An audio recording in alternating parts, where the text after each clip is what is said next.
तो आ जाइए बोर्ड पे। 11 का जादू फुल डिटेल में सीखेंगे कि अगर 2 डिजिट का नंबर हो, 3 डिजिट का नंबर हो, तो हम इसको एकदम आसानी चुटकी में कैसे गुना करेंगे, चुटकी में कैसे गुना करेंगे, बिना पेपर बिना कलम का कैसे इसको हम लोग गुना कर सकते हैं बिल्कुल आसान तरीके से। और बिल्कुल जैसे क्या था, अगर इसको अगर गुना करने के लिए सिंपली अगर दिया जाए तो क्या करेंगे, इससे इसमें करेंगे, फिर इससे इसमें करेंगे, फिर इससे इसमें करेंगे, फिर इससे इसमें करेंगे। लेकिन ऐसा कुछ हम लोग को करना यहाँ पे नहीं है, बिल्कुल आसान तरीके से हम लोग को बनाना है। अब चलिए, हम लोग के पास है 2 डिजिट का नंबर और 3 डिजिट का नंबर। उसमें भी देखिए हल्का वैरायटी वाला है।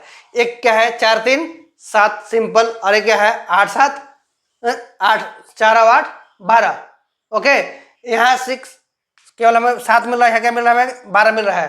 तो ये दोनों में थोड़ा डिफरेंट है, इसको भी हम लोग समझेंगे। आसान है लेकिन थोड़ा सा समझने वाली बात है। तो चलिए आगे क्या करते हैं हम लोग। इसका नियम कहता है कि पहला इकाई नंबर जो है, इकाई कितना है देखिए 43 है, 43 यानी 43 है। 43 में इकाई नंबर कितना है 3 है।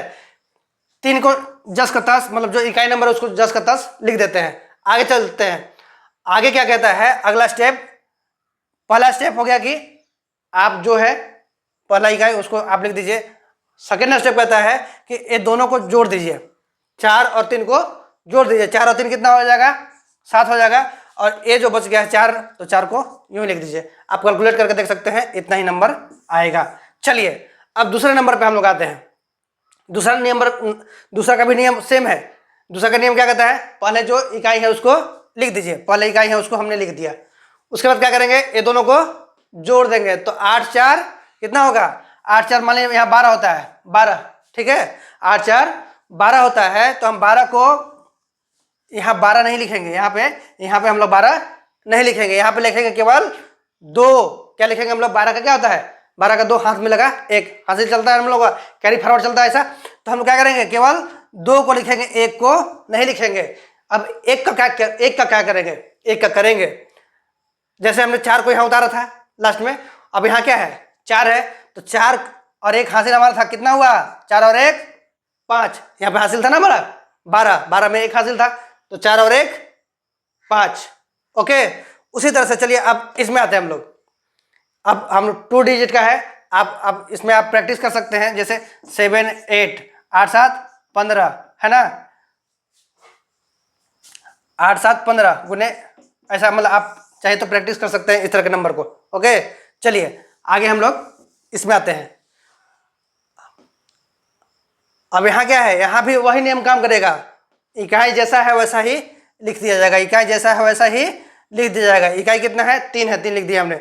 अब क्या करेंगे, पहला को दूसरा से जोड़ेंगे, दूसरा को तीसरा से जोड़ेंगे, ऐसे ही मतलब इसको इससे जोड़ेंगे, फिर इसको इससे जोड़ेंगे, और जो आएगा सो लिखेंगे। चलिए इसको और इसको जोड़ देते हैं। पहले ये दोनों को जोड़ते हैं, ये दोनों को जोड़ते हैं। तो 3 और 2 कितना हो जाएगा 5। फिर कितना बचा, अब आगे यहाँ 2 और 7 9। आप 9 और फिर क्या बचा हमारा, ध्यान रखिए अब यहीं पर खत्म नहीं होगा हमारा। फर्स्ट स्टेप, सेकेंड स्टेप, और यहाँ ये दोनों को जोड़ने के बाद थर्ड स्टेप, और फिर अभी देखिए चौथा स्टेप हमारा बाकी है। यहीं पर जाके खत्म नहीं कर देंगे, नहीं तो क्या हो जाएगा, गुना हमारा गलत हो जाएगा। तो क्या करेंगे, फर्स्ट स्टेप में हमने क्या कर दिया 3 को लिख दिया। सेकेंड स्टेप में 3 2 5, और थर्ड स्टेप में 7 और 2 9, बचा कौन 7। तो 9 में कोई हासिल तो आया नहीं है, तो क्या करेंगे 7 को 7 यूं लिख देंगे। बिल्कुल ईजी है, थोड़ा सा प्रैक्टिस चाहिए, बाकी बिल्कुल आसान हो जाएगा। आपको इतना लंबा गुना करने से आसानी से आप इतना शॉर्ट में गुना कर सकते हैं। चलिए आगे क्या है, यहाँ भी 3 डिजिट वाला ही है, लेकिन करना क्या है, यहाँ देखिए पहले हमारा क्या था 3 2 5 आ रहा था, लेकिन 9 8 8 और 7 क्या आ जाएगा 15 आएगा। पहले यहाँ कोई भी कैरी फॉरवर्ड वाला सिस्टम नहीं था, लेकिन अब यहाँ पे क्या आ जाएगा, कैरी फॉरवर्ड वाला सिस्टम आ जाएगा। चलिए अब इसमें भी नियम वही काम करेगा। नियम क्या है, पहला डिजिट है तो पहला डिजिट को ऐसे लिख देंगे, क्या है 7। अब ये दोनों को क्या करेंगे, ये दोनों को जोड़ेंगे, ये दोनों को जोड़ेंगे तो 8 7 कितना हो जाएगा 15। तो 15 का क्या लिख देंगे 5, हाथ में 1 रह जाएगा। चलिए फिर 9 8 को जोड़ोगे, 9 8 कितना हो जाएगा 17, और एक मेरा यहाँ था ना 18, तो 18 का 18 नहीं लिखेंगे यहाँ पे, क्यों कि अभी हमारा चौथा स्टेप करना बाकी है। हम यहाँ पे नहीं 18 का 18 लिख देंगे, 18 के सिर्फ 8 लिखेंगे, और यहाँ पे 9 है, हमें कितना मिला 18 में से, 18 में 18 था ना, तो 18 में हमें क्या क्या मिल रहा है 1 मिला था, तो 9 और 1 कितना हो जाएगा 10। ये हो गया हमारा आंसर।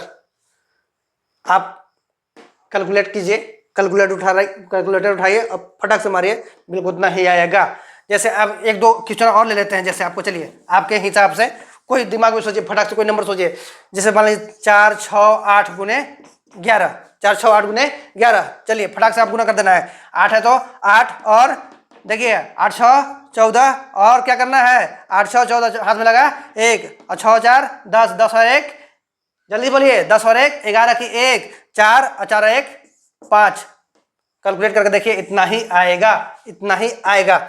एक और नंबर ले लेते हैं, चलिए जल्दी से बोलिए, कोई टफ नंबर बोलिए, कुछ बोल दिए 3 डिजिट का बोलिए जल्दी से। चलिए 7 8 9, 7 8 9, 7 8 9 गुने कितना, अरे भैया गलत, 11। ठीक है, चलिए आप क्या करेंगे फटाक से 9 8 17 यहाँ से शुरू करते हैं। नहीं भैया, पहले क्या करेंगे, हड़बड़ का गड़बड़ नहीं करना है, पहला स्टेप चलना है 9। आप क्या करेंगे 9 8 17 के साथ हाथ में लगा 1, फिर 8 7 15, 15 और 1 16 की 6, यहाँ गया है 7 7 और 1 8। देख लीजिए, इसको इतना लंबा गुना करने से, इतना लंबा ऐसे ऐसे करके गुना करने से कितना आसानी से हमारा निकल गया। तो आप भी प्रैक्टिस कीजिए नंबर को लेकर के, आपको बिल्कुल आपके दिमाग में घुस जाएगा।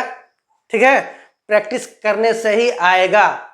आप मेरे एक बार वीडियो देख लीजिए, देखने से नहीं होगा, आप बार बार प्रैक्टिस कीजिए, तभी आपके दिमाग में घुसेगा। ठीक है, चलिए मिलते हैं अगले वीडियो में अगले मैजिक के साथ। तब तक के लिए इस तरह के क्वेश्चन को प्रैक्टिस करते रहिए अगर सीखना है तो। Okay, bye. Wow!